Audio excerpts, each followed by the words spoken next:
इस साथ पागल हो गए।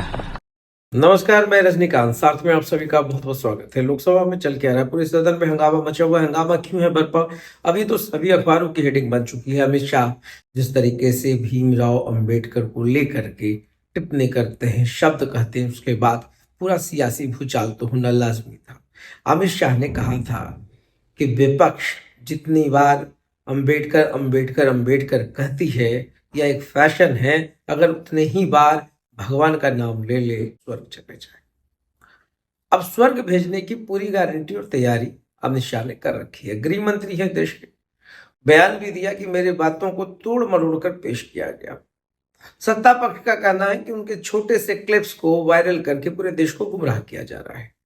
कांग्रेस वो पार्टी है जिसने कभी भी भीमराव साहब अंबेडकर को तरजीह नहीं दी, दुष्प्रचार किया, भारत रत्न नहीं दिया। और अब जो है कांग्रेस नाटक कर रही है।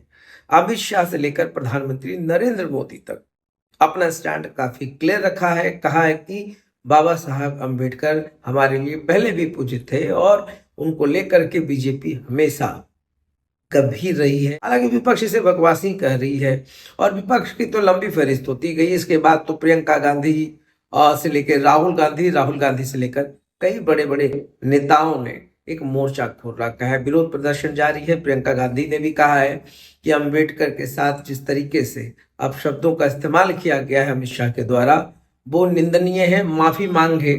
और यहाँ तक तो खड़गे ने इस्तीफा भी मांग लिया है। उन्होंने कहा अमित शाह को इस्तीफा दे देना चाहिए और यहाँ से चले जाना चाहिए।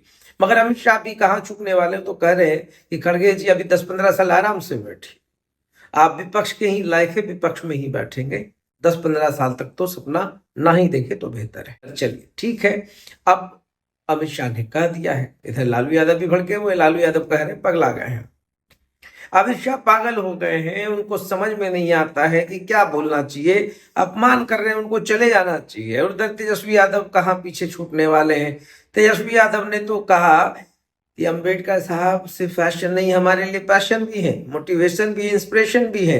बीजेपी हमेशा से एसटी और तमाम बड़े नेताओं को देखना नहीं चाहती है। मगर इधर बीजेपी ने भी स्टैंड थोड़ा सा क्लियर कर दिया है कि कांग्रेस अपने राज्य में सबसे ज्यादा अत्याचार जो है एसटी पे करती थी। खैर चलिए, ये तो एक अलग मुद्दा है। भारत रत्न मिल चुका है अम्बेडकर साहब को और ये तमाम चीजों का खेल तो चलेगा। आरोप प्रत्यारोप अगर ना हो तो राजनीति में मजा नहीं आएगा, चूंकि स्टंटबाजी चलना है और इन तमाम चीजों पे स्टंट होगा। कांग्रेस को ब्लेम किया जाता है, नेहरू को ब्लेम किया जाता है। बहुत अच्छी बात मनोज झा ने कही है, राजद के सांसद। हालांकि सभी जो भी उन्होंने बातें कही हैं कि अब एक नींव, जिस समय 47 के बाद देश आजाद हुआ और जो परिस्थितियां बनी थी भारत में, और जब प्रधानमंत्री के रूप में पंडित जवाहरलाल नेहरू आए, तो फिर उनके पास क्या था?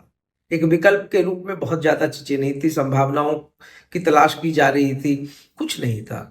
और फिर तब से लेकर जो देश को जो पूरे नींव को मजबूत करने में नेहरू लगे रहे, तमाम चीजें होती रही, उसके बाद नींव खड़ा हुआ, मंजिल बनती गई। अब बीजेपी का राज, तो बीजेपी इसको first second third fourth floor तक ले जाए, 8th फ्लोर तक ले जाए, मगर नींव को हर समय 2 से देना वो भी ठीक नहीं है। और मैं इस चीज को मानता हूं कि अब से 100 साल के बाद जब मोदी जी के क्रियाकलापों को देखा जाएगा, तब हो सकता है आने वाली जो पीढ़ियां होंगी, जो नए नेता होंगे, उनके निगाह में मोदी जी की बातों को नकार दिया जाएगा, फिर उन्हें भला बुरा कहा जाएगा। तो जो नींव रखी जाती है, जो परिस्थितियां बनती है, उसमें क्या क्या तमाम संभावनाएं होती है, वो भी देखनी पड़ती है। तो जिस तरीके से पूरे देश भर में जो पॉलिटिक्स चल रहा है, जिस तरीके से शब्दों की मर्यादा टूट रही है, संसद भवन के अंदर अनाप शनाप बातें हो रही हैं, धर्म युद्ध होने लगा है। अब धर्म युद्ध के बाद जो है संसद भवन में अब इस तरीके की बातों का प्रयोग किया जाना, ये अपने आप में बहुत ही विडंबना है, देश के लिए दुर्भाग्य है।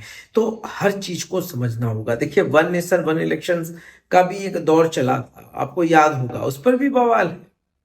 अगर 2 दिनों के लोकसभा के संसद की जो बातें हैं, अगर उस पर आप ध्यान केंद्रित कर ले, तो आपको समझ में आएगा कि परिस्थितियां क्या बन रही है। खैर फिलहाल मैं इस मुद्दे पर अभी बात नहीं करूंगा, क्योंकि वन नेशन वन इलेक्शंस का जो आईना है वो उनके सांसदों ने ही दिखाया है। 20 से अधिक सांसद गायब रहे बीजेपी के, तो उनके ऊपर नोटिस भी चल रहा है। मगर बात वन नेशन वन इलेक्शन से थोड़ा हट करके, क्योंकि वन नेशन वन इलेक्शंस का जो प्रारूप है, जो सपना था, वो कांग्रेस के समय में ही देखा गया था।